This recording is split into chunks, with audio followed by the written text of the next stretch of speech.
So here are some problems, again, connecting things we learned before, quartiles, with things we just learned, normal distribution. Okay, so let's, the important thing with this, again, is to draw a picture, as usual with normal distribution.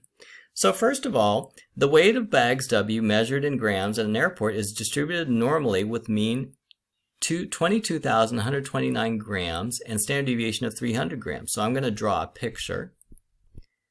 And in the middle, I'm going to put the mean, which is 22,129 grams. And then the standard deviation lines are going to be separated by 300. So for example, 22,429 and 22,729, for example. And here it's going to be 21,829 and 21,529. Identify the correct statement about the upper quartile, the weights of the bags. And upper quartile, remember, is the third quartile or the 75th percentile. Okay?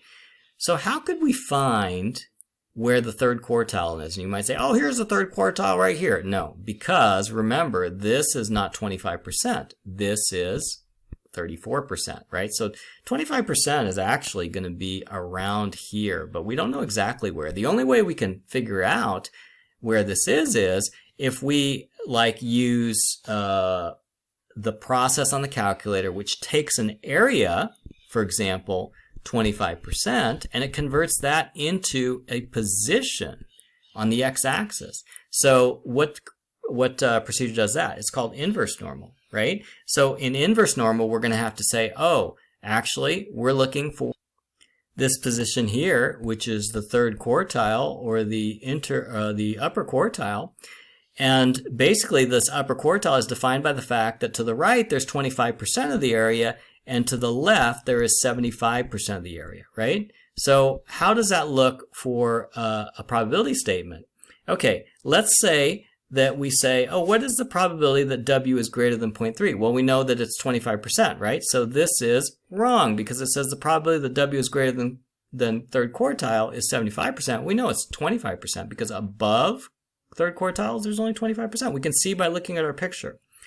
So the probability that W is greater than the third quartile is 25%.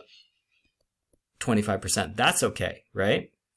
Last of all, what's the probability that W is less than the third quartile? That's 75%. That's okay too. So two of them are true and one of them is false. Okay? Hence, calculate the interquartile range of W. Okay. So interquartile range, remember, is the horizontal distance between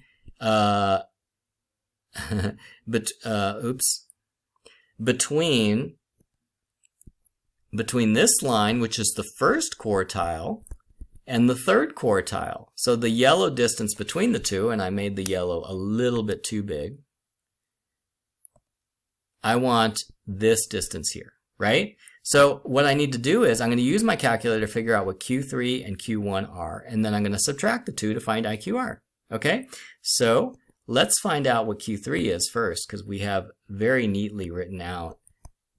We can use either of these two, right? Now, which one is easier with this old calculator? The old calculator is better at figuring out things if we know the region to the left. So 75% would be easier. So let's use this one instead because it's the old calculator. If you're using the new calculator, you could use either one because you can control whether you give the calculator the left region or the right region. In our case, we're giving it the left region. Always, right? So we're going to put 0.75 for the area. We're going to put 22,129 for the mean. And the standard deviation is 300.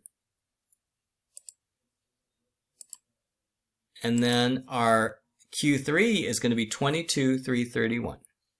22,331. What about our Q1? Our Q1 we can find by doing the exact same thing, except now we say we want the region to the left of this line to be 25% instead of 75%. So we go into inverse normal, And instead of putting 0.75, now we're going to put 0.25. And we keep mean and standard deviation the same. And the answer is 21,927.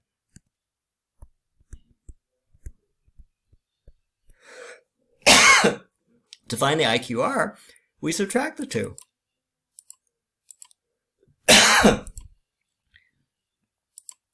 Minus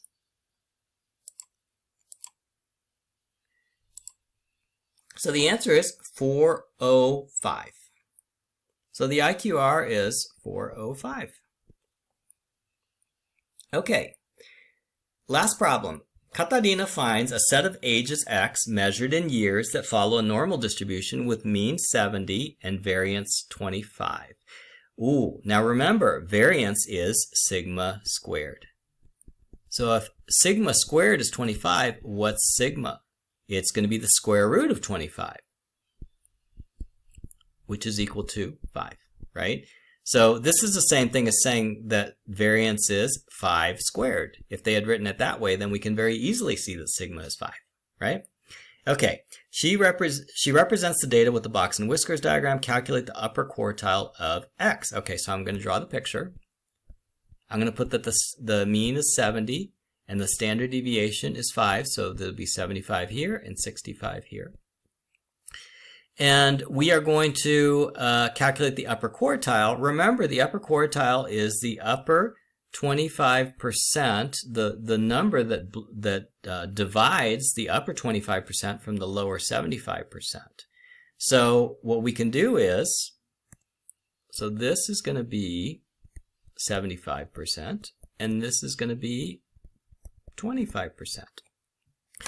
So let's figure out what this number is here, right to the left of the yellow region. We can do that with second inverse norm. And we're going to put 0.75, because remember the old calculator always wants the left region. So the left of 0.25 would be 0.75. And the mean is 70, and the sigma is 5. And then we hit paste.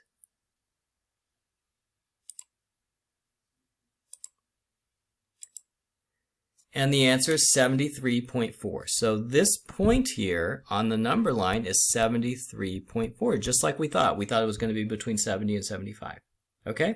So that is the upper quartile. This is the upper quartile.